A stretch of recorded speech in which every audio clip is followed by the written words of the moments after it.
So people tend to overcomplicate things a bit, so today I'm going to be giving you guys the top 3 budget TVs and basically who wants to buy them for what purpose. So we're going to start with the number 3 pick. This is probably like the last pick you want to go for, but this is the Samsung Q60C.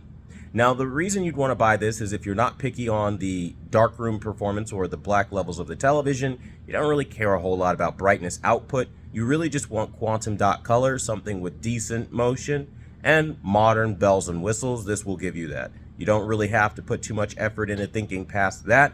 It's not going to be the best looking TV out of the box. I don't think you're really expecting that at that price point.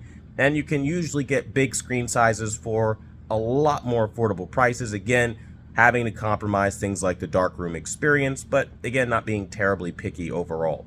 Now, the other option would be something like the TCL Q7. This is for somebody who wants good darkroom performance and is okay spending slightly more. You also want some really good color, decent highlight placement. Again, similarly, you don't really care a whole lot about brightness, so this isn't really something that's going to appeal to you. You just really want a really good looking image, but you're really not trying to pay like these ridiculous Sony tax prices or like all the unnecessary stuff that comes with bigger purchases from larger brands like Sony, Samsung, LG.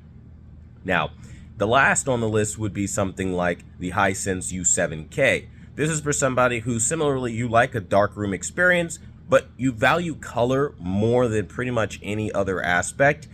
That's probably going to be your best bet because unfortunately TCL is not as good with color as the Hisense, so that's something that you are going to have to weigh up as far as importance. Now, as far as overall brightness, they're fairly similar. Hisense does get brighter slightly, but it's still something that you do have to consider when you talk about these particular displays. I think overall, all three of them are awesome options, depending on your use. I really wouldn't go the route of the Samsung though. Like that probably would be the worst option only because the night room experience is not really that great. But if like, for example, you worked a night shift and you come home and you only watch TV during the day, then that probably really won't matter to you, and so making a compromise like that to save some extra money might make sense. So it really genuinely does depend on your use case and example as to which one you would buy and why it matters. But that being said, I'd love to hear your thoughts on this in the comments down below, and as always, I want to thank you guys for watching, and until the next video, I'll see you guys later.